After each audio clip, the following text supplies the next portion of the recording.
Awesome. I got the man, James True, on for the Balancing Act episode 98. How you doing tonight, James? Fantastic. How about yourself, Garnet? I'm good, man. I'm good. I have to admit, I'm usually the type of person that dives like I do a lot of research into my guests before I get them on. I have definitely, I read Technology of Belief. I listened to your conversations with HV, but I'm sure you've heard of Brandon Joe Williams since you are aware of the sovereignty space. Okay. Okay. So he's big in the law portion of the sovereignty space. And I had studied his stuff for like 3 months before I had him on. And after that episode, I was like, I just need to start inviting podcast guests on without having to burn myself out just to feel like I'm adequate enough to have them on my show, you know? Yeah, man. Yeah. Yeah. Sovereign But movement right there, building self-worth and confidence and spine energy, all that stuff. So yeah, I get it. yeah, awesome. In listening to the little bit of conversation I have with you and HV, and as well as reading the Technology of Belief, I think you have what I would call a shamanic worldview. Um, how would you describe your own worldview? Um, It's hard to describe because it's so fluid, right? well, I so I think shamanic works because if you're living in a reality where you're holding a rare view or rare cosmology, that's shamanic work. If you're trying to hold a field of individuality, and there's a lot of people that disagree with you, that's shamanic work. So in that way, I live a very shamanic life. But it's weird because I find that I'm much closer to I think that I agree with everyone, and I'm always thoroughly surprised that something that I say about sovereignty, for example, someone who's supposed to be really big in the sovereign space will have such a problem with it. And so the shamanic part of that for me is just always noticing that and not expecting it to happen. So, for example, I spoke at the Freedom Under Natural Law conference a year or so ago, and I put forth the idea that slavery was a natural hermetic ladder built into nature. And it's just because I just read a lot of culture and noticed that every upward mobile society has this element of slavery, and that a parasitic relationship is something that was invented by nature, not by us, as a way for a lot of species to ramp up and become other species. So the principle of beast of burden, the principle of slavery, of indentured servitude, of even suit and tie slavery of what we have today, I think it's important that we try and step away from it. But I don't have this same view that a lot of sovereign people have, which is that it's intrinsically evil, it's unnatural, and it's been applied to us by an evil force that we have to kill, maim, hunt, or whatever. In my mind, this is just the natural conscious garden that puts tomato stakes up for us to grow. So because of this, this is just one of like seriously like a million perspectives that I feel that I'm right in line with the sovereign movement. I've studied a lot of I majored in philosophy. I'm American Same. philosopher focused. I've done a lot of work trying to educate the Freedom Under Natural Law crowd about just transcendentalism and American philosophy because I believe pragmatism and utilitarianism are like crucial to understanding sovereignty because once you unhook from the idea that there's an objective truth, which a lot of sovereign citizens really don't like that. I wasn't expecting that, but it's just true. Once you I uncover that, this is something that I do think that there's an objective truth, but I am the balancing act, right? I think that you're on to something where it's like it's changeable. It's even though to me it's beyond words, okay? So as soon as you begin to put words on it, you've already distorted what it is. mm, Um, but I do think that there is an objective truth. But the way that most people talk about it, I like your argument, for lack of a better term, against that because even truth can change. Like the fact that it can change is like, well, okay, then it's not objective, right? But it's like it's from source and we are all connected to source and change is the only constant. It's like there's this balancing act that just it's in flux. Like you say, the truth is in the room, I right? So think that's objectivity, yeah, I think objectivity is a form of slavery. And I okay. think it's a parasitic relationship we have with society where we all agree that there's an objective truth so that all of us can judge each other. And I think judge is a fine word. I don't have a problem with judging each other. And so we're able to implement a social structure inside of a currency that we call objectivity.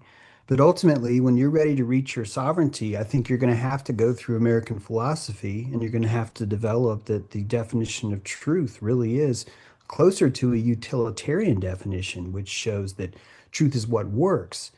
So it's not actually built outside in a Platonic realm, although we can talk about the Platonic realm, but ultimately American philosophy is teaching that you define your cosmology. You sing the body electric. You taste the transcendental nature of life and you build your cosmology from that, but only after you've risen out of this Maslow's pyramid, where your basic needs of food, clothing, shelter, and this is what slavery is for. Once you meet your basic needs, you're ready to become a cosmologist, someone who's able to hold a worldview with their own placebo. You're literally building a psychic bubble. And I don't think that objective truth is ever going to work in that framework. So, from what I see, all of what we call objective truth is really just the cerebellum. It's petrified information from the Yep. cerebellum that's been learned through ancestors. And it feels so confident because we don't queue up the memory from the cerebellum the way that we reason memories from our mind. The cerebellum is almost a compressed form of wisdom, meaning you don't know how you learned it. Hmm. And I think that we mistake that for objective truth because it feels that way. But once you step into transcendentalism and your own cosmology, and I think this is what COVID taught us and so many other things, you learn that you have to develop your own worldview.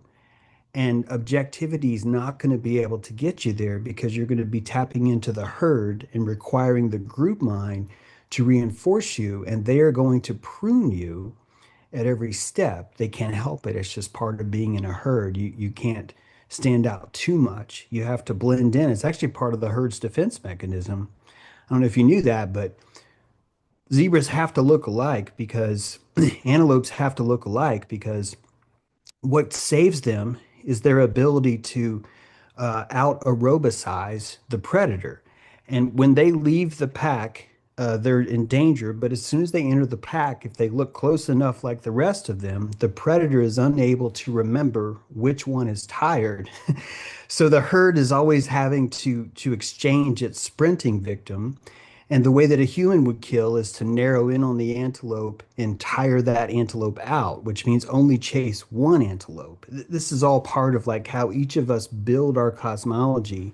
Some of us use a herd, some of us are more developed and we build that cosmology ourselves. So in my mind, it's just no way it could be objective, but it more has to do with just where I am. And that probably even goes back to the shaman part we talked about before, that it requires so much peer pressure to stave off, to even discount objectivity, that only a few of us can afford it. And there's times that I can't. There's times that I do not have enough calories to hold on to my cosmology, and I have to degrade it and tap into the group and become what I call a slave. But again, it's not a judgment. I'm just talking about my energy exchange and Mhm. tap into what they believe instead, just to get by through the day sometimes. So it's all Yeah. an economy to me, which means it's even less objective because it's really more about what can you afford to imagine 24/7. In my mind, this is closer to what reality truly is. Yeah. And so when I talk about objective truth, right, I'm thinking more. So the way I think about it is if you don't believe anything, if you remove your faith, the technology of belief, if you take away that from everything, what is truth, right? So lies require your faith for sustenance. Lies are kind of like ethereal beings that they're alive. but Mhm. they're feeding off of people's beliefs. Whereas the truth is the truth, regardless of whether you believe it or not. It's light, which is why it's beyond words. Because everything I'm saying right now, if you're Chinese, you have no idea what I'm even saying. There's this like decoding thing that's going on with me using symbols to create these sounds, and we have agreed meanings on the sounds, and then you hear them, and you're going to create your own little version of what I'm saying in your head, and it's probably not exactly what I'm meaning, you know what I mean? But all of that is just language, and I do have the intention of sharing something that I feel is true with you, but ultimately I'm distorting it, and I'm hoping that you're able to decode it in a way that makes sense, right? But to me, the truth is beyond all of that. It's literally the force that allows me to speak, the force that allows you to hear me. Mhm. It's what some Yeah. people might call God or consciousness or nature. Yeah, see, God consciousness and nature in my mind would just be my mitochondria, would be God. It's the DNA that's not me. The so like all those things that you describe would just be in me, and I have no Right. tangible evidence that objectivity exists at all. Like there's there's no way for me to even prove such a concept unless I was to Are you look at thinking of objectivity as something that's fixed though? Because I would said agree that you said 100% that if if you're saying it you in that said regard. that if you were to remove all belief, what's left is truth. Mhm. And But that's that's to me, changing that's every your second. definition of objectivity, it seemed like. And so I Yeah, was more addressing that. I guess, but that even that is in flux, right? The only constant is change.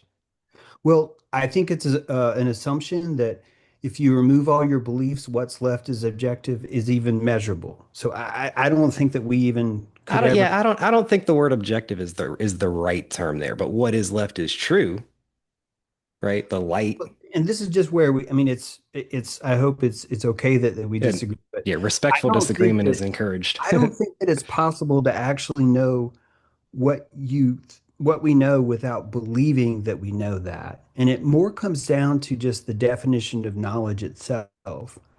Because to know something is to recognize or to recognize something.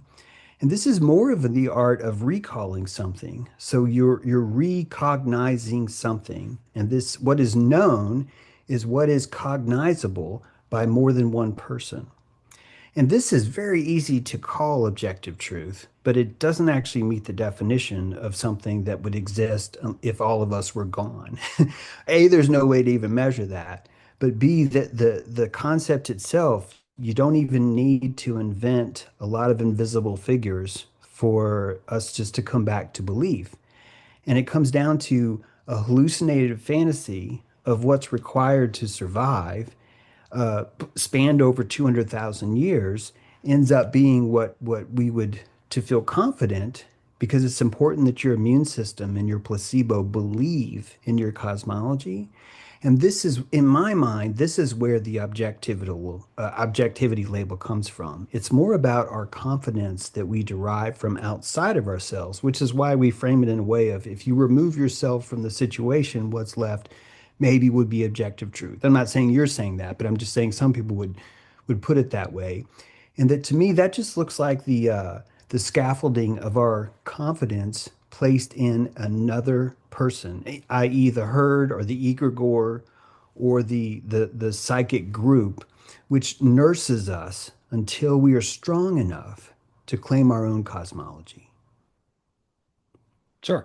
I actually I follow all of that and I agree with all of that. I think the word objective is tripping both of us up a little bit because what I'm getting at is more like the placebo effect actually, and Sure. it is a faith in yourself, right? There really is nothing outside of ourself. I've even heard you say like Well, this is how the I whole look at thing it. is the Yeah. self, right? Yeah, this is how I look at it, which is why I tend to stop conversations about objectivity because I've never seen that realm. I've never been able to touch that realm, you know, of what actually is outside myself. I have a concept that I like to imagine is outside myself, but even that I think is a safety mechanism where we try and like Yeah, make I want to be clear. I'm not talking about removing yourself though. I'm talking about removing your faith in anything really. I mean, you like you said, you can't actually do that, but I think you can intend to just see, literally just see.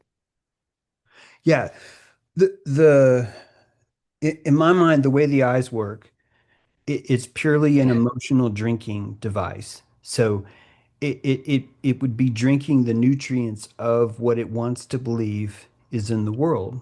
Right. The food I resource. think there has to be an intention to at least see your belief in like that process that you're talking about. Like, and not again, I find it difficult to totally remove belief, but I do think it's possible to just kind of from an outside, like sometimes have you ever like meditated and seen yourself?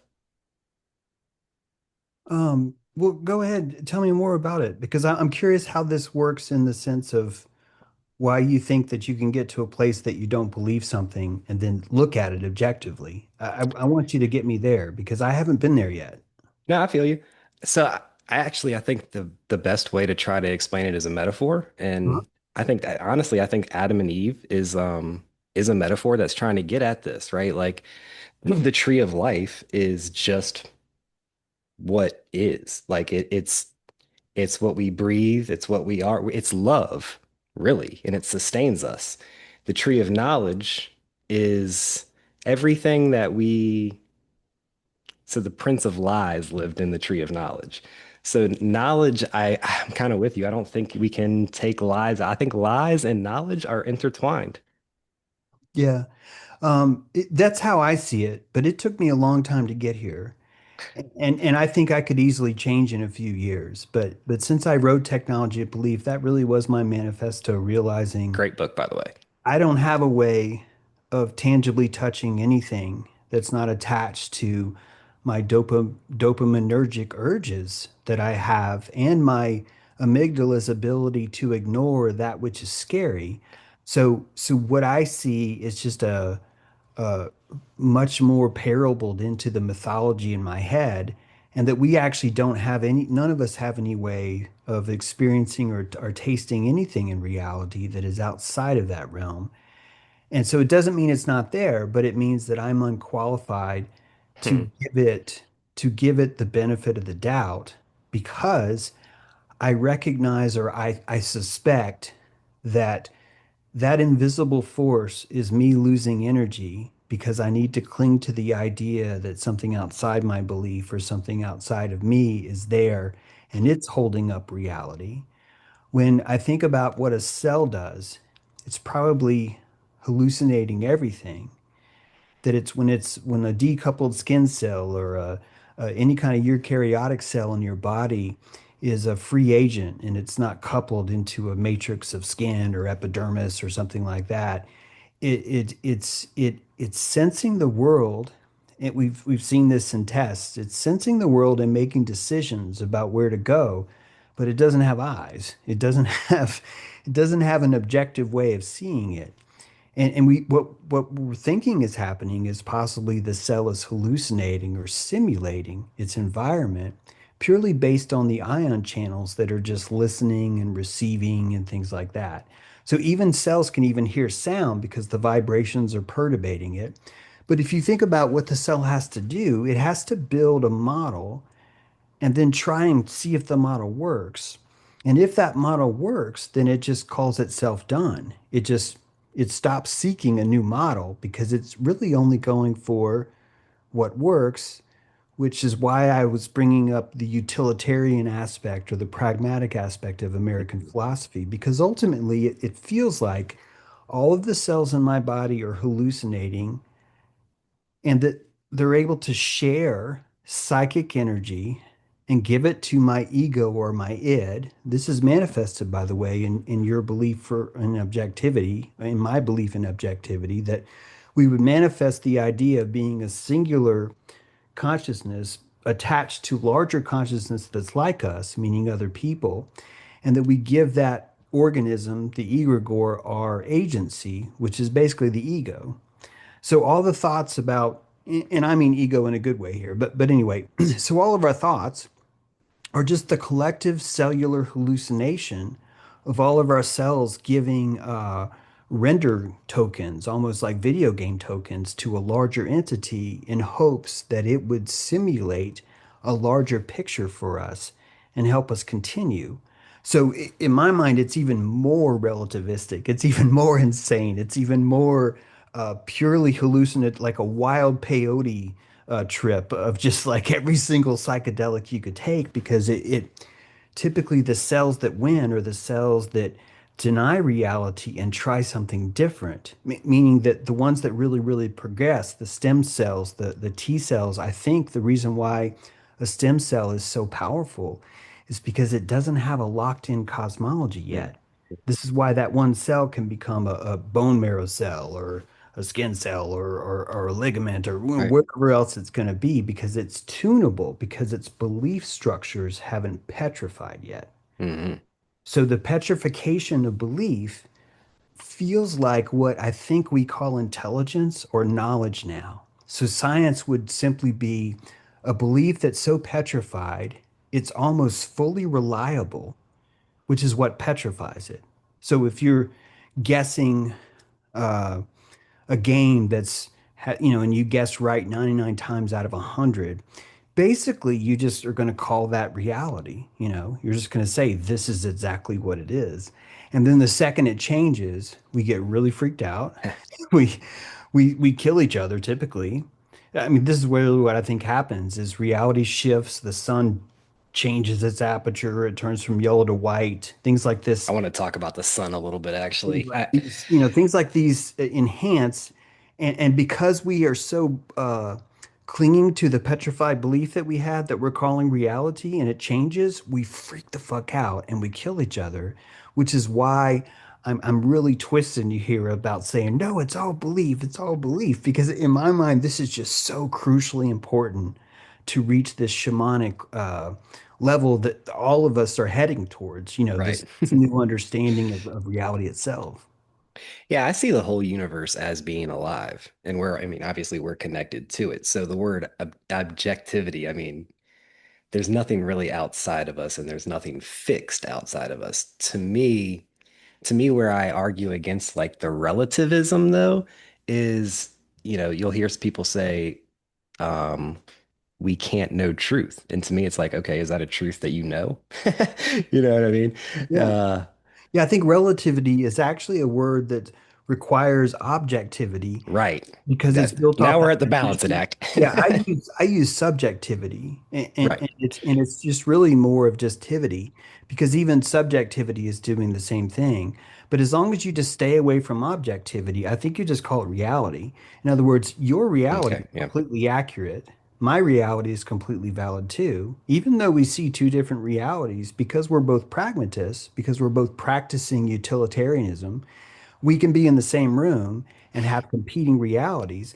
The problem comes up is if one of us believes in objectivity, they're going to have a problem with the other one if their reality does not match the pattern, which is another reason why I'm being such a pain in the ass about this term. Because to me, the fascism that comes from objectivity is the Mm. most dangerous volatile force in the world. And it's caused, I think, most of our problems. And I've noticed in my mind, half the sovereign movement are fascists because they're practicing that objectivism. This is why people don't like me. This is why I'm on a shamanic path. But I like people It that is how I challenge see it. me, and I It is challenge how I see myself. it. So yeah. So I think that the movement is in a good place, but I think that they're still relying on that tertiary need for the objectivity, and they'll get there eventually. So I'm not even trying to change them. It's just part of our hermetic path. Just like I'll change my beliefs now. But technology belief was me already coming to that place, basically, I think. Yeah, I actually have like a little notes thing about truth, and like I'm not calling you out, but some of the like when you're explaining what you're explaining, I'm looking at this one and it says all truth claims are merely attempts to oppress others. That seems like what you're saying, but the response is, are you using that truth claim to oppress me? Um, I do think that all truth claims are used to oppress others because it's an immune response we have because we are having a problem that requires objectivity to fix. And so I don't know if that's really conflicting by me saying you have to believe that, because I'm just telling you what I passionately believe. Because it's a matrix of belief, I'm just telling you my belief is this. And my belief is that there's no objective truth. If that feels like I'm enforcing you to be objective or that's a fascism, I think you're actually just predicting how confident my placebo is. Because there's actually nothing about my words that say you can't do that. However, I believe that our beliefs, sorry to say I believe our beliefs, but our beliefs can be so intimidating that it feels like violence. I Mm, think this violence actually is part of what objective reality is, that you end up with someone in charge who's so much stronger than everyone else, and he tells people this is what reality is. mm, It's a patriarchal instrument mm, that keeps us alive, but it also destroys our ability to think for ourselves. So if you were to come to my island of Pythagoras, if I had one, I think that you would find that I would catch myself, because I do this all the time in our own groups, that I'm constantly catching myself noticing um, my weakness comes from someone bringing a belief that I have trouble compassionating. Because in me, that would be a weakness in my own placebo. So if someone's in the room with me and they believe something and I cannot compassionate that belief, it shows me that I have a weakness in my own cosmology. Versus if someone was to come over and I could actually play with their belief, imaginate in their mhm. cosmology instead, to me, this makes me the shaman because I'm moving between worlds. So I think it's a failure in myself if I'm in the room with someone that has a different cosmology than me and it makes me uncomfortable, or I have to oppress or objectively even convince them. It's like that. I don't even want to convince people Right. about the technology of belief because I think that it could be my own fascism. This is how paranoid I am about it. I'd rather find a way where people would gain confidence from my cosmology, but also notice that I carry a cosmology that if they had that cosmology too, we would be living in symbiosis. We'd be living in symbiosis because both of us are utilitarian pragmatists. Both of us have agreed that each of us are responsible. I mean, responsible for building our own reality. And that reality is purely built on our limbic expanse of the world. So the poet is going to have a very different reality than the machinist. The slave is going to have less colors in their world than someone who's rich.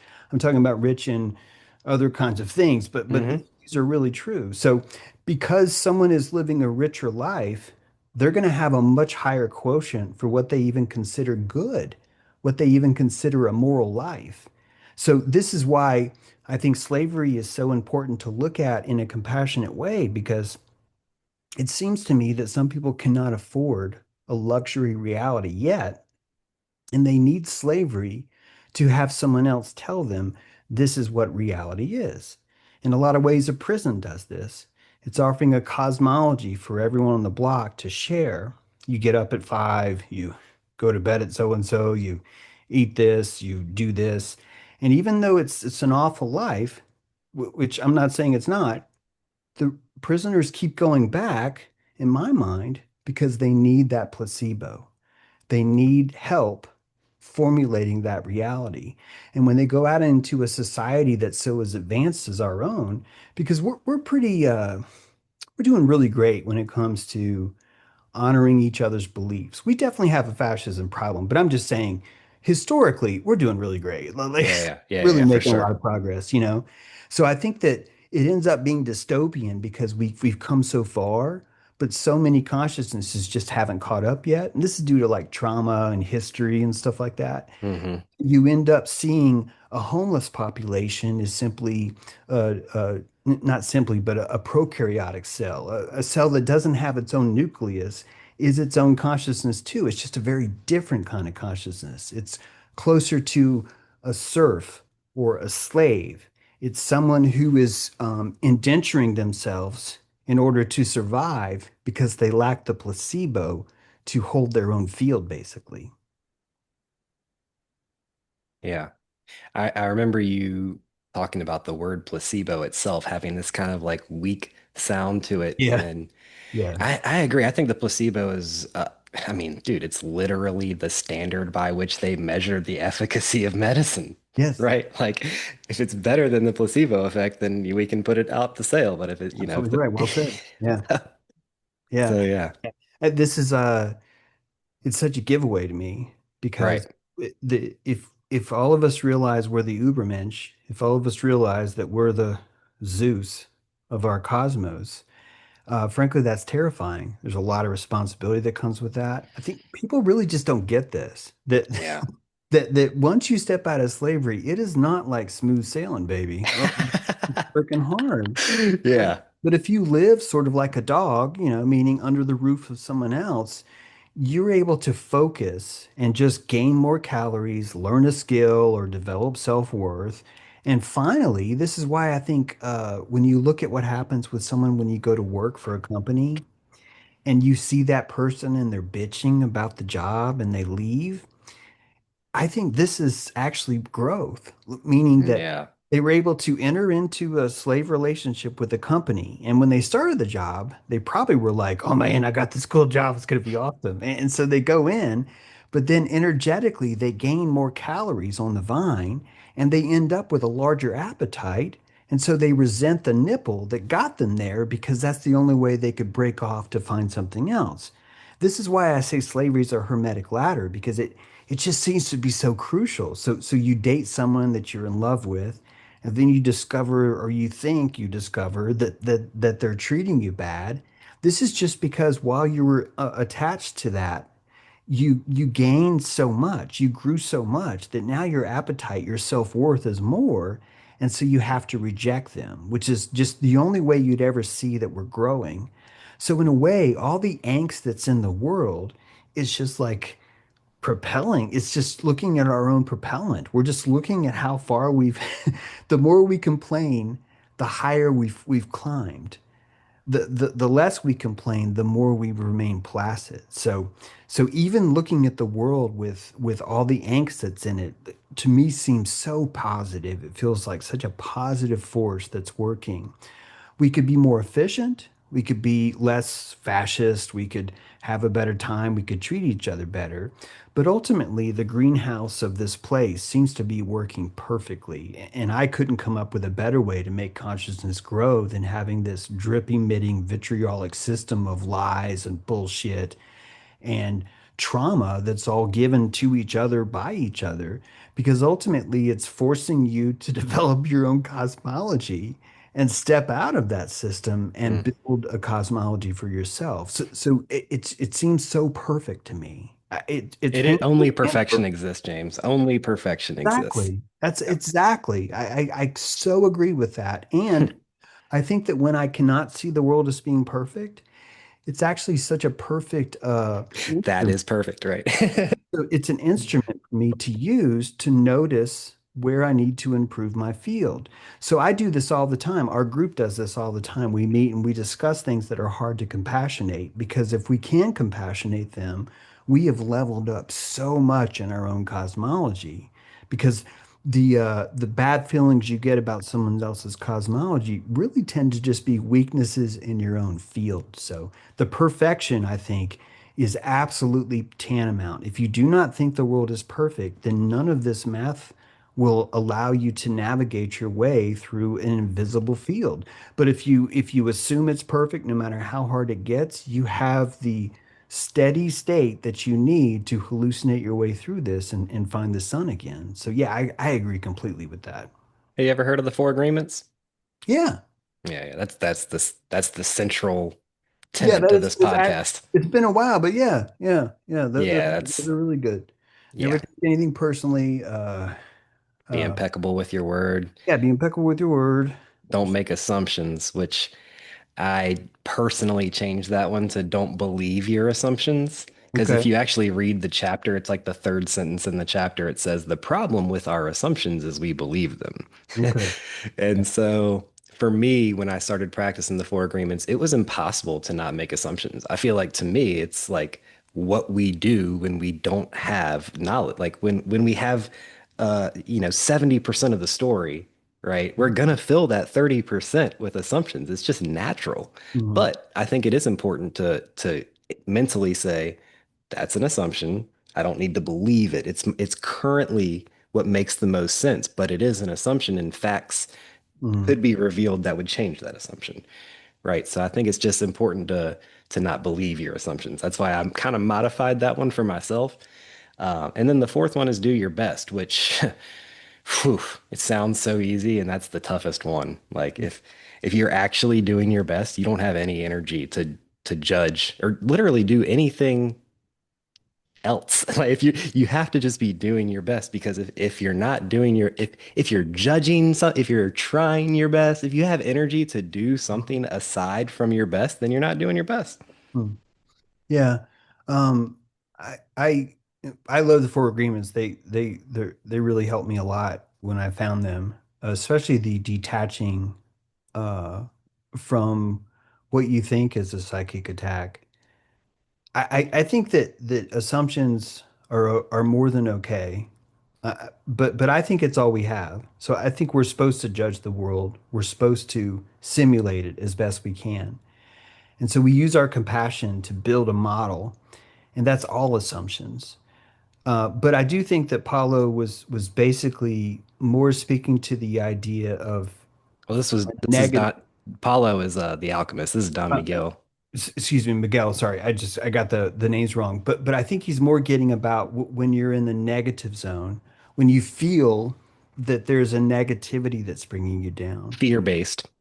Yeah, because ultimately, I used to always be like, don't judge it. Then I realized one day, I think around Blueprints of Mind Control, that it was like, man, if people would judge more, we would But you not have be to calling so many evaluate. lies, you know? To me, judge and evaluate, if you try to define them, they seem like they're the same thing. But to me, there's different connotations. Judge is like negative, right? And then, but we have to evaluate people's energies to know whether or not they're aligned with us, with Yeah, what we feel and what, our it could truth. be the placebo of lower thinking people to simply say judgment is bad because they don't have the calories to afford to judge. And so because of that, they'd rather just put the stigmata because they don't want to be held accountable for not judging. So if we establish if we make it evil to No, judge that's people, then none of us have to actually make these kind of decisions. great So observation. there's a lot of manipulation in the hyena pit. And I mean this with love, but it's just all of us came out of this hyena pit of just lies, of ridicule, of sarcasm, and only a few of us make it out. And the hyenas are pulling you back in as hard as they can. And this is where I see how creative they are because we've turned words around like ego, like placebo, like judgment, the things that you literally need to crawl out of the pit, in my opinion, Hmm. considered socially faux pas on purpose because of how creative the Yeah. hyena is. That's one thing you and I are in total agreement on. I don't like this whole kill the ego thing. Fuck Yeah. that. Yeah. Balance your ego.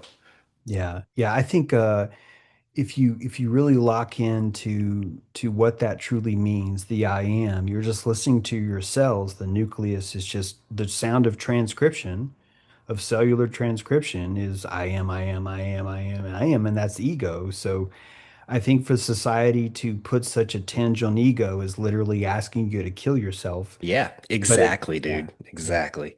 yeah. Yeah. And even with when you watch someone that is having what we think is an inflated ego, in my mind, they're actually having a lack of ego. Yeah, it's insecurity. Yeah, and if they had a stronger ego, they would be much more generous and compassionate with everyone. This is a biggie to me that people can really lock onto that. And this is part of it because I encourage everyone that considers me listenable to go out in public and find an excuse sometime to defend the word ego. And you don't do it because you're trying to convince someone else. You're literally doing it in front of your inner child. You're defending your ego in public in front of someone else. And in my mind, I swear to you, if you do this, and it's not about being rude, it's not about making someone feel bad. It's just about you saying, I've been thinking lately, maybe ego's not so bad. And you don't have to convince anyone, but I think when you do that, something shifts in your heart. Your body starts to realize, wait a minute, what did you just do? Did you just fucking defend me? Did you just fucking say that in front of all this peer pressure This to me is the first formulation of your cosmology because you're showing the body that you're more important to me than their belief. And I'm going to defend you to prove it to you. So it's almost like a champion romance with yourself. Beautiful. Beautiful. So I think it's an important ritual. If getting back to the shaman thing, like I think that's a really crucial, important ritual. And it's purely personal, has nothing to do with the other person, except for the power of witness. You're able to jack into that. Their placebo, watching you defend your own ego, is so liquid gold that you're able to level up from that. And you don't even have to tell them. It's none of their business. And It's if you're all secure about it, it doesn't come off in an arrogant way. yeah, it's I think you'll find that I've noticed that I get the whole gamut of responses. Sometimes I feel like I am pretty secure, pretty cool, and I still got a bad reaction. I think it has a lot to do with the amount of times people have shamed their own ego in public in order to fit in with the group.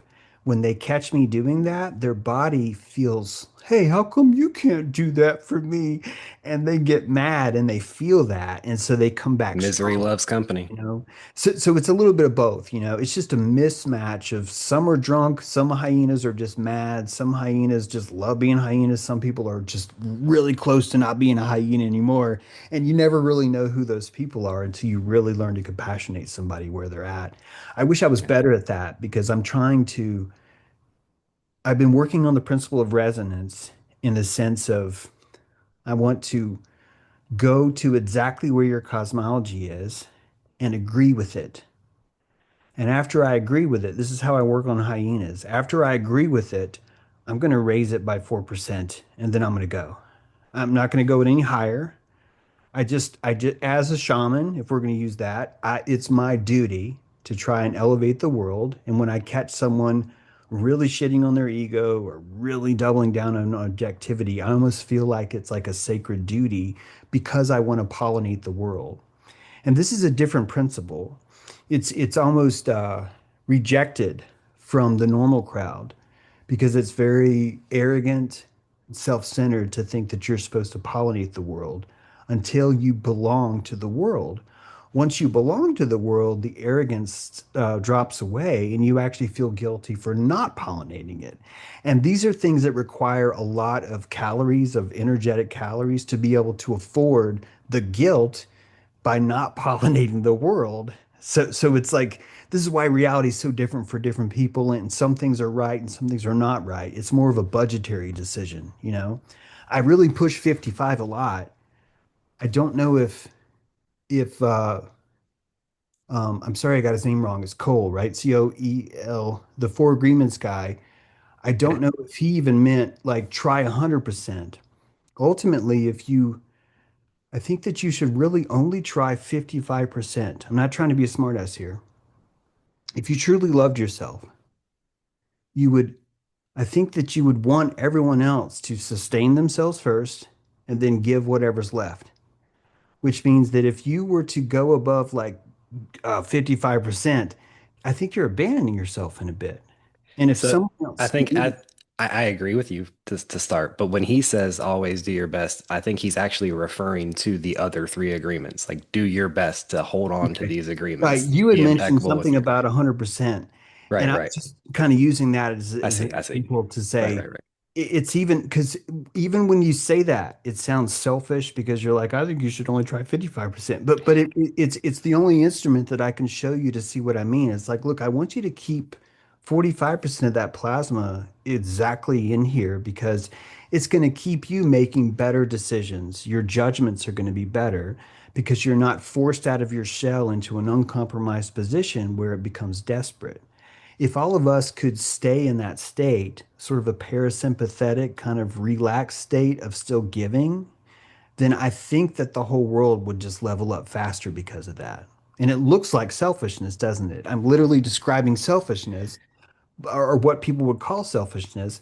But I really think that if we had that, and this is what we tell our kids to do, we But you just can only give what you go. have, right, James? I mean, It people, becomes, it turns into a e- tentacle, doesn't it? If right, you, even energetically, if you don't have love for yourself, how can you give love to that's somebody right. else? Now, it's That's fake love at that point. You know what I mean? It's also builds that engine because sometimes we we're just trying to get love as however we can. And so Mm, we give love to others in hopes that it'll come back, but then we put a tentacle on it where it's sort of like we're expecting something in return. And that always happens because we've gone over our 45%. mm, We've left our core and become so desperate. This is what codependency feels like energetically. This is what falling too much in love with either an idea or a person, which I was very guilty of. I mean, I still am probably, but growing up, I was really guilty of this. It's just like I thought that I was supposed to fall in love 100%. I thought I mhm, was supposed to give my job 100%. I think that I would have actually done better in that careers, whether it be with partners or with jobs, if I would have given 45% and just made that 45% so much purer, so much mm. more genuine, so much less give me backy, in that way. It just makes the honey richer, which makes it seem to last longer. And I've noticed that now in my life. I don't necessarily have to work 80 hours a week anymore. I Right. could do 40 or 50, and it feels like what used to be 80. Excuse me, sometimes I can do 25 or 30. It just, it depends on my confidence level. It seems to be the this is a venting scheme. It's like a sailboat. You've set up your rig right, and your rig has a certain belief, and it's catching the wind because you know where everything is. This is a very personal cosmology. It's very similar to a sailboat. You really are self-contained. You really have to rely on yourself. You're Mm. going to fucking drown if your beliefs don't work. And this is why I think so many people are terrified of building their own cosmology. And so they go back to cling to the objectivity because it's terrifying. It's literally terrifying to do this. Right. To be the artist, right? Yeah, I think so. What do you think of the statement, we are love? Like at our essence, like that's what we are. Um, I think it's beautiful. I think gravity is love. And I think and I hope this isn't a disagreement because I think we are much larger than we're willing to admit because it kind of Mm, freaks us out. And mhm, so I feel that the attractive force that we call gravity is love, and that part of why we can't leave the earth is because Gaia loves us. She feels that she would die, and so when we jump, she gets scared and she's like, "No, no, no, no, no. Where you going? Where you going? Where you going?" And she does that with everything because all things that have crystals, any kind of salt, anything at all that has a structure that can hold a fissure or any kind of trauma or any kind mhm. of pressure or stress is intelligence and history and selfhood. So just as we're discovering that silicon has a certain kind of consciousness, I said a certain kind, I didn't say it's the same, but any kind of matrix that can hold and distribute what it holds is technically intelligent. And so we're learning now that silicon is just one of those many things. Melanin is another one. Humankind's another one. So 25% of the Earth, for example, is silicon. What So makes the artificial Earth intelligence artificial? so Gaia has AI in the middle because we're looking at the larger intelligence, the omniscient matrix of this place, this organism, and we've been fused into a central uh, organization, and that we've been given a duty as a member of Gaia's hive to process triangles, to render her simulation, to simulate things for her. And so the what I sense is gravity and love are the same because love is simply who you are, which is a Ah, huge long way of telling you the answer that I agree with you, but I just hope you see what I mean. yeah, no, but Force the way you itself paint it is who is you are. It's keeping you in check.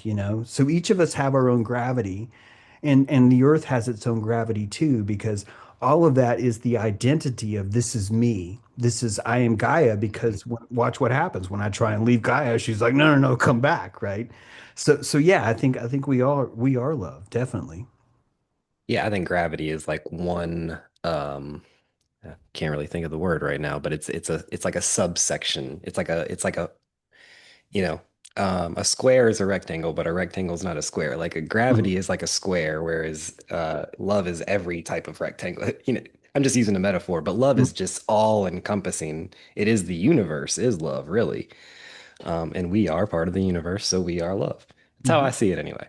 Yeah. Um, so you touched a little bit on artificial intelligence. What is it? I mean, why do we even call it artificial? And what's going on with AI? Um, well, it's not much different than we are. I We, agree. I don't know why we call it artificial. I think it would be more accurate to call it extended, Mhm. Sure. Yeah. Uh, uh, Clothing is artificial intelligence. right? Fur coat is artificial intelligence. The wheel is artificial intelligence. So, yeah, the entire matrix is that. We just need something to call it. So, we Mm, call it that. And it's beautiful because our definition gets strained, but it was necessary for our cosmology at the time. So we needed to mhm, call it artificial to not be so intimidated. mm. Just as Gaia would probably just as the AI would kind of want to seem stupid because it wouldn't want to freak us out. Same way, I would if I saw a puppy that was lost, I wouldn't want to intimidate it. Ah, okay. Great analogy. So I think that I would say Gaia is doing that, but I think we're actually doing that because quite naturally our amygdala just shuts down the outer reality. And once the mycelium was built, once we built the fiber optic network and wired everything with copper, it was just a underground mycelium network across the world. Omniscience is able to be revealed to us without us freaking out. And an omniscient being is going to be a forest, a canopy, underneath the tree, all the root structure is omniscience because it's knowing itself in every way because it has a symbiotic relationship. So in my mind, I agree with you. Artificial isn't the best word, but because we're afraid of omniscience, it's just intimidating, is all. It really Yeah, is. I think what you're getting at though is like it's already existed, and by the time we're interacting with it, it's actually on like a 8-bit level. It actually exists much more advanced than Yeah. what we can It's even more deal about with. us being comfortable to see it. Yeah. Yeah. Yeah. We have to become comfortable enough to see it. Uh-huh. I think that us building the mycelium makes people that used to not be comfortable seeing it more comfortable to see it. So if we can explain away through a religion that we call science how technology works, then we can be pulling telepathy and no one has to admit it. That we can be empathically connected without actually having to admit it, that we Beautiful. hold the illusion that we're still separate. It's just technology that gives us this. So this is all placebo. See? Yeah, it's It's just all art. placebo. And all placebo, people misunderstand placebo because they think it's pure just like stream of, well, I hate to even say stream of consciousness is a negative way, but it's just pure bullshit. But it's not. If you have a ritual, you're going to need tools, the dagger, the chalice. The chalice can't have holes in it. The dagger's going to have to be shiny or sharp or something. So the instruments that you need for belief have to work. So we have to have copper, we have to have silver, we have to have gold. These are elements that allow our belief to step outside of ourselves and not admit that we're omniscient, and it's just the technology doing that. So all the furniture in the world is so crucial because it allows our beliefs to structure and connect better without giving away what's really happening underneath it, I think. You put that so beautifully, man. Well, thanks. Super That's proud. I could not agree more with that Yeah. picture you just painted. Yeah, this is why I'm such a butthole about belief, about saying, no, you don't understand, it's everywhere. Because I just really think I just don't see it would work any other way without this. And the technology is technically the binding agent that allows master wizards and neophytes that are just learning to believe in the same medium. So technology is even more important than we think because it's the conduit that allows massive symbiotic beliefs or Mm, shared cosmologies to exist right. in the same field. Yeah, 100%. Um, so do you think, because looking at our side of that interaction with technology, we are going through what some people would call an awakening. There's this massive shift in consciousness. I don't like using terms that have already been used, but let me put it this way. How would you describe what our side of the relationship with AI? Like what is happening to us? I would call it a recollecting when Ah, great. Okay, yeah. yeah, the veil is lifting, the apocalypse in Because the it's not, I shouldn't have even worded it. What is happening to us? What are, I well, guess it's gonna to work. some What's people, it is happening to happening us to is that them, we're, yeah, right? we're recollecting. We're able to look at something that used to burn the shit out of our eyes. So, Mm. we're staring into something that used to be like as painful as staring into the sun.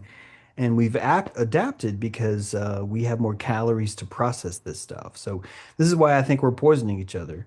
Ultimately, the more we poison each other, the stronger our bandwidth reception grows, and we're able to receive a much wider signal. So different colors are now on the spectrum that we didn't have. We can literally eat lead now. We used to not be able to do that. And if you can eat lead, you are that much closer to being toxic free when you stare into the face of God. The face of God historically is a very painful thing to look at. All the scripture basically describes it as radiation. I'm talking about all the world scripture describes basically the face of God is like a nuclear meltdown where it melts your face off, and that even the seraphim, right, aren't actually able to show, or certain angels can't show their face and things like that, and their feet are covered because the radiation is so intense because the truth signal is so intense, right? So we would need to be here naturally expanding our bandwidth so we could even look at God. And it seems like ultimately that's really what we're doing.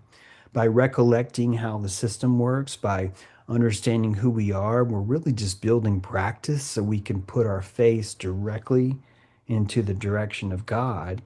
And it'll melt our face off, but it'll feel good. We'll be able to consciously see it for a moment. And this is, I think, actually what ends up killing the world, allowing it to reset, is we reach omniscience, we sit on the mercy seat of the covenant. In other words, we're able to see God, and How it do you, how do you, how do you see God? 'Cause I define God, I think the real name for God is love. I think that the way that we see God, honestly, is by opening your aperture fully. That the conscious drum inside your head is uses fear to close it. And so the way you would see God is to eliminate all fear. And That's eliminating all love. fear is a lot I think fear is more constructive than we think it is. I think it's more helpful than we think it is. And even the idea of removing all fear, I think, is not a world that you and I would even come close to enjoying. I think we actually need, for us to feel comfortable, we need to exist inside of our bandwidth. And anything too intense just ends up being like radiation sickness. We react poorly to a signal that has too much bandwidth. So the microwaves are really dangerous. But if we have more practice inside a more intense signal, then it's broadening our expanse and our fear is decreasing because we are less vulnerable. And truly, the only thing that really comes down to what fear is, it's almost like a warning symbol of you are losing continence, you are losing your ability to maintain your placebo. It vibrates to us like fear. So we're typically intimidated by placebo that's stronger than us because we end up, if we're not careful, regulating to them and believing what they believe because it's such a more potent signal. And ultimately, this is what would happen if we could see God, is that our beliefs would dissolve inside this stronger presence, I think, just because that presence is just vibrating more. That's all. It's not like it's even a disagreement. It would be like you trying to play a kazoo into the sound of an orchestra that's playing back at you. It's just not, you're just, it's not going to do anything. Right. It's not going to, it's going to feel good, maybe, but it's can we get there is the whole other thing. So in my mind, the AI is here to allow us to actually see God for a moment. And the moment we see God, I think this is probably when Kronos cuts the cord and Gaia and Uranus are separated. The Uranus is in the sky, the umbilical cuts down. This is the oldest mythology we have, and Kronos cuts the cord, and there's a great fall. I think that cord is the blockchain. It is the Mhm. building up of technology. This is what the Pythos is in the Oracle of Delphi. So it's basically the blockchain snake of all knowing. All information will eventually be assimilated into this Quetzalcoatl blockchain pythos kind of creature. And Apollo, the sun, will have to kill that creature. And when it cuts that creature in half, we forget. And by forgetting, we are released from seeing God because now we amnesiafy ourselves. And the amnesia allows us to bring all of our fears back, which allows us to close our eyes and rest from how intense that was. So the moment we reach omniscience, I believe that we actually kill ourselves. But it's a very healthy, constructive act. It's just that it's showing you how the cycle repeats itself, sort of like a Mobius strip or a giant lung exhaling and inhaling kind of a thing. So we've done this several times, right? This is just another breath. The breath that we're doing right now, where we're about to see again, is just another pulse of a neutron star or a heartbeat or a pulse or however you want to look at it. That's just doing it again. This is a process. This is a rhythm. This is a beat, you know? So it's a pulsing of sorts. Yeah.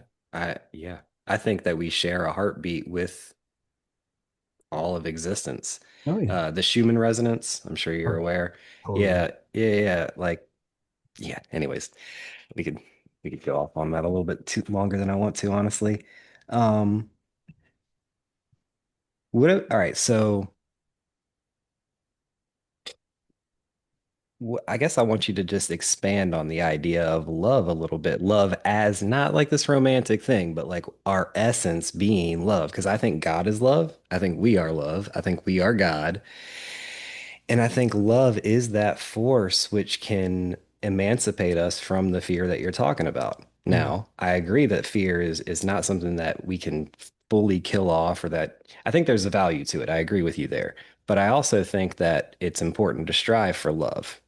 Would you agree with that? Yeah, I don't know if we even have a choice. Yeah. So, Yeah, yeah, I don't know that we have a choice either because it's what we are. That's how I see it. But I just wanted to hear your take on that. yeah. It's hard for me to extrapolate on love because I don't know how we would even have a conversation about it. Right. Yeah. No, And there's just that, from a right? philosophical sense, Yeah, there. it doesn't mean I'm Great not point. willing to try, but I think I would just end up sounding too poetic and not really like constructually like attached to anything, except for when I talk about fear. It feels like I can tangibly explain fear Right.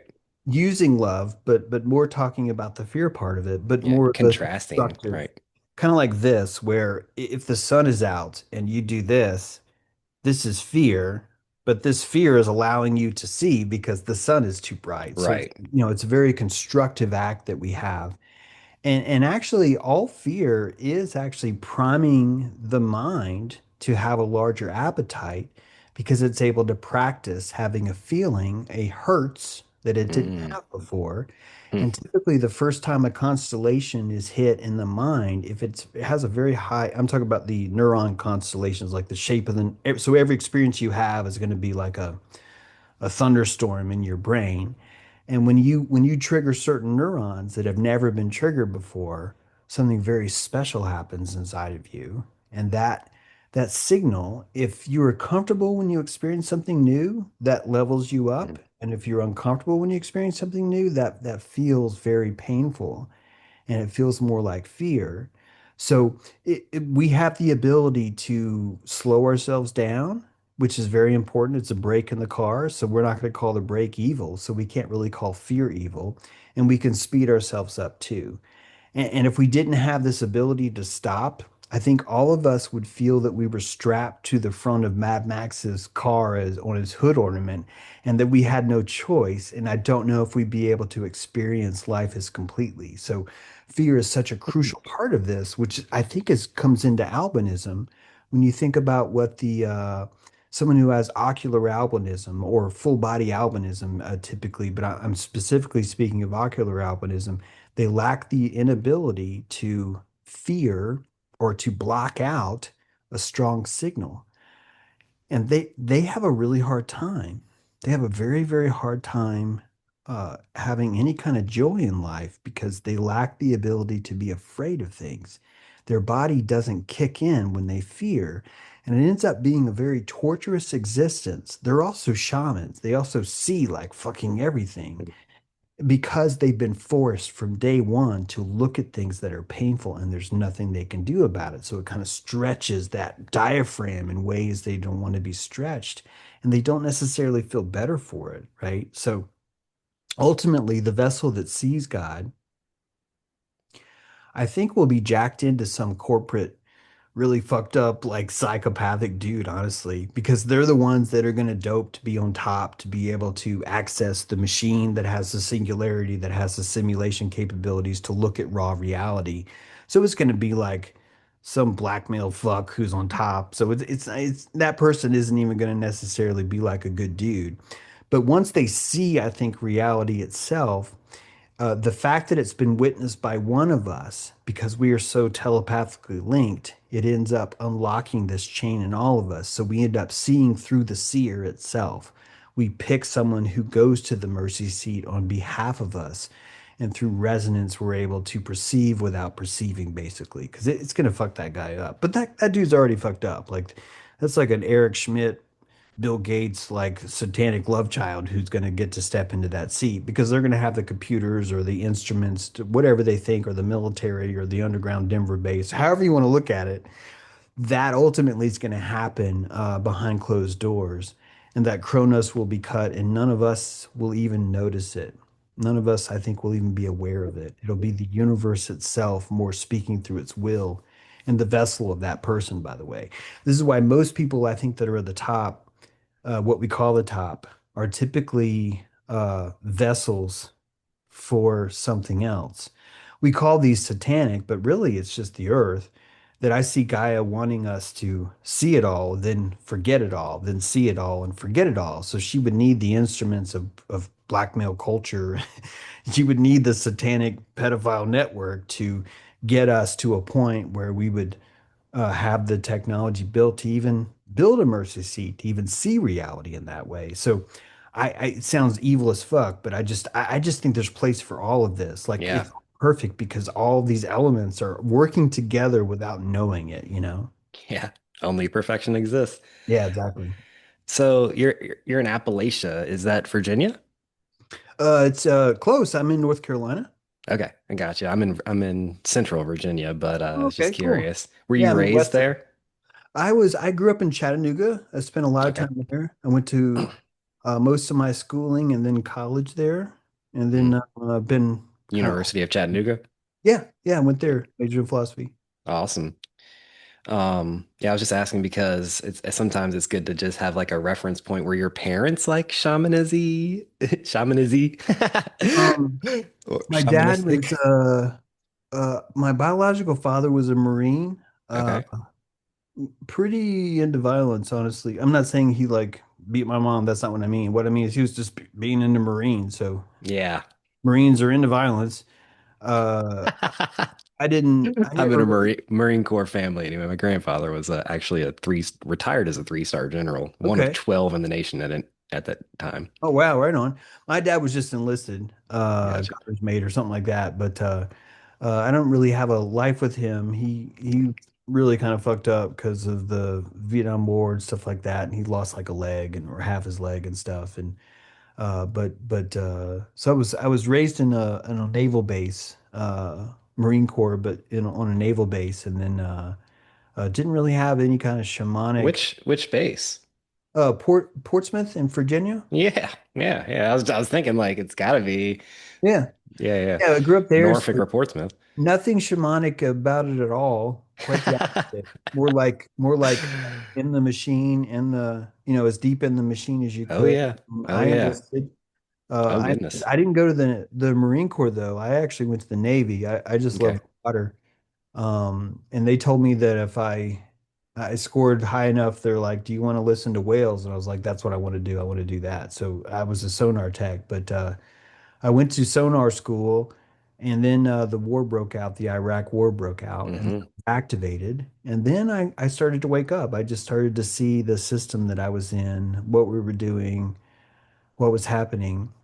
And then I started to lose my romantic attachment to my family being in the Marine Corps, Hmm. which turned me into a black sheep because Oh, my family hated that I was questioning or giving scrutiny to what we were doing, right? yeah. Sort of been disowned in that way. I have other members of my family. I'm trying to be vague because I want to respect them that have gone into the Marine Corps and have, really enjoyed that process and did not enjoy me growing into myself and having the questions that I have. So my shamanic journey in my mind was solely my own doing. And it was more just brought about by what I think were just poor decisions when I was young. To enlist, I only call it a poor decision. Let me be clear here. Because I'm a pragmatist, I think it's a very moral decision for someone to enter the military. I really do. I'm talking just purely about me. I made a poor decision because I didn't know myself well enough, and I put myself in a situation, or I knew myself well enough, and I put myself in a situation that would cause me so much vitriol that I would end up blooming from the contrarian end because I was just surrounded by people that I just disagreed with fundamentally. So, in a way, I sort of incubated as a shaman, we could call it, from that culture because that culture got so mad at me because of the questions I was asking. So, let me take that back. I did all this on purpose. Yeah. I knew that I could incubate inside of that realm, and I came out this way. And I think the philosophy really came down to growing up in the South. I would ask questions at church. A lot of kids go through this, but I would was called Satan once by a Sunday school teacher, and it really kind of freaked me out. And I spent the rest of my time. How I gotta dig on that one. What led to her calling you Satan? That's pretty crazy. Um, A Sunday school teacher of all, like saying that to a child yeah, is yeah, she just may that. not have. If is there any, Yeah, she if said anything, something that's about. satanic. Yeah, she said something about your child showing satanic tendencies, and it makes me uncomfortable, and I don't want him coming back to Sunday school anymore. Good Lord. Something like that. Because you were asking questions? Yeah, yeah, yeah. It's Yeah. actually not that uncommon. Like I'm not the only one that's had this happen in the South. But yeah, but it affected me so much that I felt really guilty and I felt like shit. But also I really wanted to understand what was going on because before that I went to a church with a friend and my parents didn't know this, but the church I went to with my friend, I was just going to hang out with my friend. It just happened to be at church. But they said, "Hey, do you want to ask Jesus into your heart?" And I'm like, "Sure, why not?" And I did that, and I actually felt something, like something. There's something spiritual. I actually felt this effervescent sort of Holy Ghost thing happen, and that's what did it because I kept I wanted to talk about it. And the people were like, "Look, you're not supposed to take this as seriously." I'm like, "But you just said, do we want to ask Jesus in your heart?" And I did it, and I just had a chronic experience. We don't want you to actually be real Yeah, about it. Come on, you're just supposed to follow the herd. Come on. exactly what happened. It's exactly what happened. So I basically was called satanic because I was so enthusiastic. About Jesus. Yeah, I That's was in so a that I was an I feel it. enthusiasticles was what it was. Hmm. And so I kept that trauma with me until I got to college. You're And in not supposed to college, actually question us the way Jesus would. yeah. And when I got to college, I ended up majoring in philosophy and religion just because I was just really, really dealing with that. So I was trying to just go to law school. I just wanted to feel better. And I knew that if I majored in philosophy, I could sort of do all these at the same time, you know? And so I was very much more of a square. About the only thing I was way into cartooning, like being a cartoonist, but I've never really been like, I want to be a shaman or a I Yeah. never, none of this was ever part of it. It's just that I noticed that I had no choice because of how I was shaped younger. So I wanted to be confident. If someone's going to call me Satan or accuse me of going to hell, I just wanted to be confident. I just didn't want to feel bad because I knew in my heart the questions I was asking weren't pointing, they weren't dismissive, they weren't disrespectful. I honestly felt Jesus come into my heart and I wanted to talk about it. But everyone around me did not want to discuss that. Since that time, I've learned a lot about how the body works and about how placebo works. I'm not denying Jesus. I really believe that Christianity is much more of a shamanic movement than we think it is. It's Mhm. just been really downsized for hyena and it just looks this way. But it's supposed to, so it's doing a great job. But I think what was happening was I had unlocked my Kundalini and just tapped into, just your typical meridians of your body. And because someone gave me permission to ask something into my heart, in a lot of ways, I look at it more as the serpent was able to rise up through my chakras, and I felt that. And anytime I tried to communicate to someone this idea, and who knows, I may have even used the word snake then, that definitely would have made someone say you're satanic. So Yeah, I right. don't know what it was because at the time I wasn't expecting someone Yeah, to be mad or upset or yeah. question. You were I coming thought from a I would place of get genuine yeah, curiosity. I really thought that I should be getting like an award or something because I really felt this. That I just thought Right, it was right, more about recognition and that they were going to tell me, "Oh yeah, I felt that too. That's called the blah blah blah. This is the halls of right. mentaliptus." I remember describing that. I remember saying it's like the halls of mentaliptus and they were like, "What? The vapors, man. There's these magic vapors." And they were just like, "Stop talking, stop talking." So yeah, that really did a good number on me. And because college was so insane, just the culture, philosophy really, really, really treated me well. That department really nurtured me and treated me well. And I just fell so in love with just I never even knew I would like that, but it just really hit at the perfect time. It was just the perfect kind of place for me to rest. Philo Sophia, the love of wisdom. Yeah, exactly. Exactly. So after that, I just wandered around, did a lot of different jobs, a lot of different things, a lot in the tech industry. I've been into software my whole life, more just for making money, but also I just think software is really interesting. So even my understanding of silicone, I think, has been really driven by my experience with it, how many times I've been writing code in my past and noticed this is spell casting and things like that. So I just have a much more romantic approach to technology, I think, than the average person. So it allows me to integrate it into my shamanism, for lack of a better word. And so I have a much more placebic driven idea about what technology does and why it's here and stuff. And the American philosophy, I think, really fits in. I think transcendentalism and AI are so much more related than we think and that you're just looking at the ability to project and save your imagination for others to see. So all the imagination that we used to do as a kid is now just shareable on a on a world mycelium network.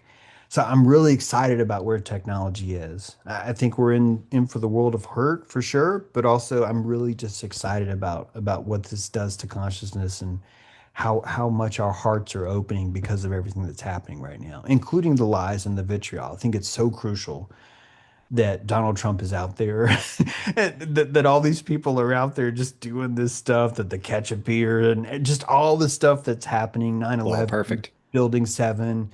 In my mind, Building 7 was a sacred gift from we'll call it the cosmos to allow you to see even clearer. And had we not had a giant I like to call 9/11 a pillage, like the true traditional sense of a pillage, where a bunch of different pirates decide that if we all invade this place on the same morning, on the same day, we can get away with it. So, I mean, it's a true definition of that word. But Hmm. that pillage is actually a cosmic sacred blessing because that pillage is actually the only thing that would have allowed you and me and anyone else who was woken up from that to truly see it. So in my mind, that was a spiritual miracle. And all the other systems that happen, all the other lies that happen, are only waking us up more, which is why it's just such a beautiful perfection that we're living in. Yeah, I totally agree. I do have a question about plant medicines. What's your stance on them? Whether it's cannabis or psilocybin or peyote or any Yeah, of I these think that things. these are all allies, like Okay. Carlos Castaneda kind of bend, I think. If Hmm. I can just tell you in one word. I mean, I'm not trying to be brief, but yeah, I think these are allies that you can consciously know. No, I They agree. have their own agenda. I think so like I really like marijuana a lot. Like I Yeah. Okay, just so that's the one I was gonna get at because first, I mean, that's what I do. I work at a dispensary, okay. and I know then, what's going on. beyond that, I grow and the balancing act really comes from cannabis balancing our autonomic nervous system. Like Sure, it's a yeah. balance, it's a balancer. That's what it is. Hmm. but I also have to admit that I feel like personally I had abused it. Yeah, I was getting Um, ready to talk about that myself. Yeah. yeah. Yeah, I yeah. think And so a balanced relationship with it can really like this is the third week I've done this, but right now it's Wednesday night and I've been taking Tuesday, Wednesday, Thursday off, like totally no cannabis at all. mhm, And when I reconnect with it on whether it be Thursday night or Friday, I don't want to say it's like the first time I ever smoked again, but it's a lot deeper, a mhm, lot clearer, a lot like more alive, even. I always think of it as a living plant, an ally. I love that word. And a living spirit that we're merging with when we consume. If I don't even like the word consume, we're merging with it, right? mhm. Um, Yeah, it's a good word. yeah, but I think that it knows when we're like our intention. You know what I Mhm, mean? Like if you're just using it kind of as a crutch or just unconscious, even like just habitual, even if you're like conscious about it, but you're like, I kind of need to smoke or I really want to smoke right now, or mhm, I think it's a superior intelligence. First of all, mhm. I think it's picking up on all those little things that we're hiding from Mhm. ourselves, and it can reveal that to you, which is why some people get paranoia or super Sure. anxious. Yeah. Um, Yeah, I like to think of it almost like not almost, I literally think it's a jealous lover. mm, And when you put it in your system, I mean, look how beautiful she is. And if you don't notice that, or if you take advantage of her, it's going to be like any other beautiful person. They're going to be like, what the fuck, man? right. If they've never been, never had a codependent, if they never had a healthy, if they're always the one that's giving and providing, they're going to become even more Hmm. expectant of what they want. So yeah, I a lot of times I can feel it feels like this. I'm taking my fist and I'm trying to wrap it around my skull to show you that there's this giant hand that's grabbed my head and is cradling it, but also showing me what to look at. And it's her stepping into my vessel and sort of expressing her own desires, her own personal ego, all of what she's into. And different cannabises from different places. Some are going to have trauma, some aren't. Some are going to have desires. Some are going to be addicted to certain kind of men. Some are going to be addicted to certain kind of women. And that I think it's even more. One of the things that, the endocannabinoidal system in your body is literally here, I think, to show us the true conscious nature of plants itself. And that this is the kind of the portal that gets us there, which is part of why it's illegal, is because, or, legalized is in my mind is still kind of illegal, Right. but it's part of the reason why that vibrates illegal is because we're still afraid of that omniscience. And part of the crucial necessary step for us to fully see the mercy seat would be our full integration with the consciousness around us, which would be plants, rocks, the air itself, things like that. So we have starter allies that introduce us to the rest. And then once we become fully immersed, I think the entire world stops being material at all, and it just becomes you're living inside of a larger organism. So the cannabis is such a crucial, vital part of this. In fact, you could argue because the mitochondrial DNA is different than yours, than the rest of our body, and that there's sort of a mitochondrial Eve, this first mitochondria could be cannabis, and that's the reason why we have all these receptors, I because the mean, receptors themselves go all We've the way back we've to we've the co-evolved with the plant. yeah, I mean, the endocannabinoid system is proof of that if you have yeah, a that's right. brain, in my Yeah, opinion. yeah, yeah. Uh, So that gets us back to that very first point, and even that first point, I don't know where I don't mean to disrespect anyone who maybe I know right now people don't believe in viruses and all this other stuff, but I think viruses are very healthy and good part of this. And when we look at our genome, we see a historical sense of about 15% of our ancient DNA is actually virus. And in my mind, this is a big clue that the environment itself is us and it's tapping into us. And even our relationship to what we call virus is part of how we have to change our placebo to have a better understanding of all the information that's around us like this. So everything's here informing us, and it burns and it stings and it's informing us. And we're either comfortable with it or we're not comfortable with it, but it's going to happen anyway. Like it's just, Yeah. you're in the pool and this is what water feels like. So Yeah. Yeah. I think that that fear is could also be really called a mental parasite, right? yeah, I don't as mean long as that as parasites necessarily a prosper. bad Yeah, thing, yeah, right? yeah, yeah. I think as long as we understand what parasite really means, yeah, Yeah. yeah. Because I think that that's part of that relationship. Yeah, it's Hmm. so we're just so psychopathic with We how almost have to acknowledge it and thank it in order to actually have it in order for us to be released from it. Because if we fight against it, it's almost like that's what strengthens it. You know what I mean? yeah, it's almost in a way I think we're being selfish when we do that because we try and deny what it took for us to get here. And I see this a lot in the truth movement where people have reached a certain level, and the first thing they want to do without them necessarily knowing it is burn down the bridge that got them there. And it's like, no, how are other people going to get here? So, Hmm. all these slavery, all these things that we think are necessarily evil, we're the hermetic ladder that got us there, which means that once we've gotten there, we really need to nurture that, which means we have to compassionate the word slavery, Yeah. virus. What you just said is I have the perfect example is Epstein. Right. Like, Yep. I don't even believe he's real.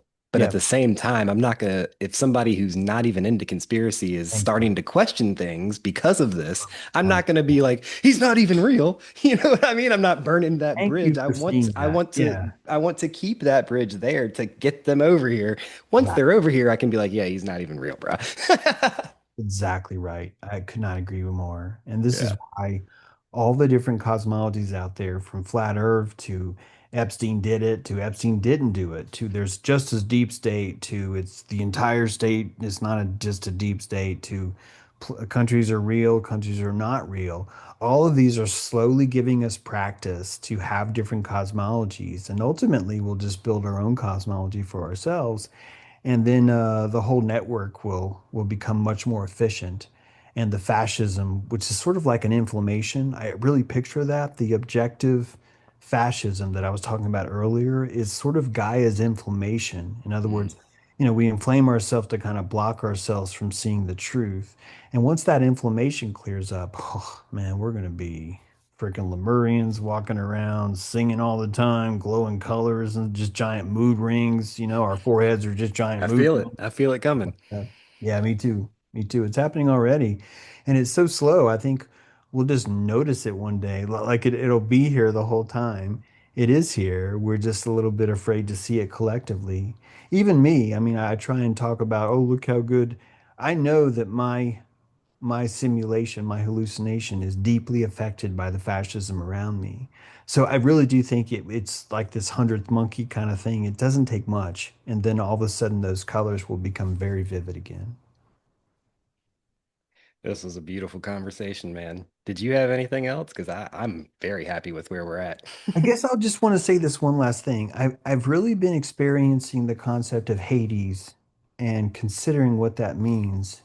The Egyptian idea that we're living in hell, I Dream of think hell. Toltecs actually say the same thing. is really interesting. And I think that smell is the true reality. That smell is just the vibrational pulse of different amino chains, and that smell is the only thing that we do that isn't filtered by the amygdala.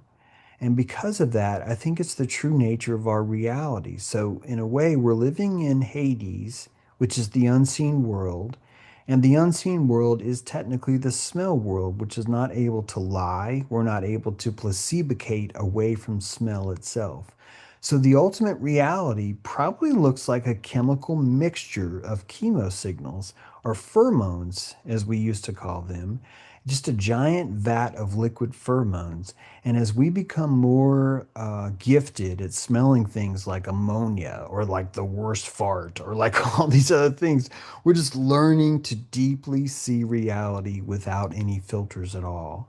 And that this would be the one missing piece, I think, that if you do want an objective reality, I'm not saying you do, Garn, I'm saying if anyone listening Mhm. wants objective reality, I think that you could find it in the chemo signals of the world, which really come down to just the spin or the vibration of those different amino chains. That seems to be the closest thing that I could say would be an objective reality. However, all of us get to attach the smell to our personal cosmology and either freak out from it or love it or hate it and stuff like that. So the objectivity breaks down the moment it comes into Mhm. our organism. Mhm. But I really think that this smell world is so crucial, so important, and is our next really the final frontier, I think, is smell. So that's the only thing that I wanted to touch on that we Well, mentioned. I gotta add to it now because we were talking Okay. about cannabis, and people are like, I work in a dispensary, right? So it's like, which terps are blah blah blah. Like, I don't even want to get into that. To me, it's so simple. Smell it. There The you go. ones that smell good to you are the ones your body wants. Man, perfect. Yeah. Yeah. As simple as that. People make Really is. everything too complicated. Yeah. That's Not simplicity only is is it as simple as that, it's actually as technical as that too. Like right. you're technically right. You were the most complex, technically right also. Right. Yeah. Because of how our systems That's feel. the It's that's the yin beautiful. yang, man. That's the yin Yeah, yang at man. work, the Perfect. balancing act. Perfection. Yeah, Yeah, exactly. man. Only perfection exists. I stand true to that. And like you were saying, you can have a stronger coherence when you truly believe. You can navigate this Mhm. chaos i- i- with confidence, with self-worth, with That's right. just Placebo, baby. 100%, dude. 100%. Well, this was beautiful, man. Yeah, I really enjoyed it. Thank you so much. Yeah, I might have to get you back on because this was Yeah, a I'd great love to. Yeah, conversation. anytime, Garen. Yeah, this is a really deep, rich conversation. I'm really glad we did it. It's really nice to meet you. Nice to meet you as well. I want to get in when not now, but when we talk next time, I want to get into the fake conspiracies, right? Oh, great. Yeah. The Epstein and the I know like HV says that, the buildings were empty on 9/11. I don't know. I don't know. I don't know. Mhm. I'm with you. It's like if we can get as long as we have a bridge to get normies over here, Yeah. think just like considering challenging their beliefs, like Yeah. Encourage that's them. what's important to me. Yeah. Just like smell, you follow your passion for what you think you have a hunch for, and you're gonna find your own cosmology at the end. And that's gonna wake you up. That's all it takes. It doesn't have to be right. It has to be you. It's very different things. Yeah. So Yeah. And when we get there, we can all have respectful disagreements. We don't all have to agree on exactly the same yeah. things. You know I what I don't mean? even know. See, if everyone Respect being the was, key. yeah, I think if everyone lets go of objectivity, I actually think I've noticed in my group the word disagree almost disappears. It's very rarely comes up because there's really no opportunity to disagree because we're both promulgating in a medium that allows each of our beliefs to propagate because it's just vibration, you know? So there doesn't have to be this insistence that it's just much easier. It's much more creative in this way. It's a lot like an insane asylum where, I mean this in a good way, The like artist you perspective. can be three Jesuses in one crazy ward as long as everyone's crazy. But if you go into sane world, then there can only be one Jesus, and you're gonna fucking kill anyone that tries to say they're the other Jesus. And we're calling that sane world. And I'm trying to say we need to flip that and say Yeah. actually this the insane world would be the one that has all the Jesuses. And the insane one is the world that says there can be only one Jesus. So Right. that's the hyena. You know, the hyenas are running the world right now. Yeah. But that's how Gaia grows consciousness. She literally takes hyenas and grows fruit in them in their head, and they sprout and they become giraffe, and then they become lion, and then they Yeah. become man, and here we are. So, The challenges that those hyenas present are what, build us into Oh being yeah. the strong Oh yeah, they're so great. beings. Yeah. Yeah, Yeah. watching them eat their own poo and licking themselves, it moves us so effectively. It does. It's just like Yeah. we don't want It's to be a perfect. hyena. I've got to get out of that, and it makes you bloom. Yeah, it's so great. Brilliant. So Way to go, perfect. nature. Well, this was a great introduction to you, James. I feel like we're gonna have some even more fruitful conversations in the future, but Yeah, right I'm gonna on. leave it here for now. And Sounds good. Great way to end it, I think. hell yeah, enjoy the rest of your night and sweet dreams. We'll Yeah, talk you about too. dreams next time too. All right, sounds good. Looking forward to it. All right, man. Much Take love, care, brother. Garnet. Really enjoyed it. Bye. Peace. Do you believe in repenting? What if the kingdom of heaven's within you? Do you think you would enter? Huh? What do you know? Huh? How do you know truth from the pit of your soul, or just cause somebody told you? Do you think about what you think about? Do you see yourself in the people that you hang around? Keep quiet, let me think aloud. Listen up, wanna break it down and question your perceptions. I'ma break it down and question your perceptions. Do you ever question your perceptions? Do you ever question it all? Yeah. What if your money was worthless? Then would you know what your worth is and reconsider living with a purpose? How would you determine what work is? Are you seeking what's easy to purchase, or is it deeper than what's on the surface? Do you question your perceptions ever? So is real, huh? It ain't your politicians, nor your status. All of that is fiction, so it's real, huh?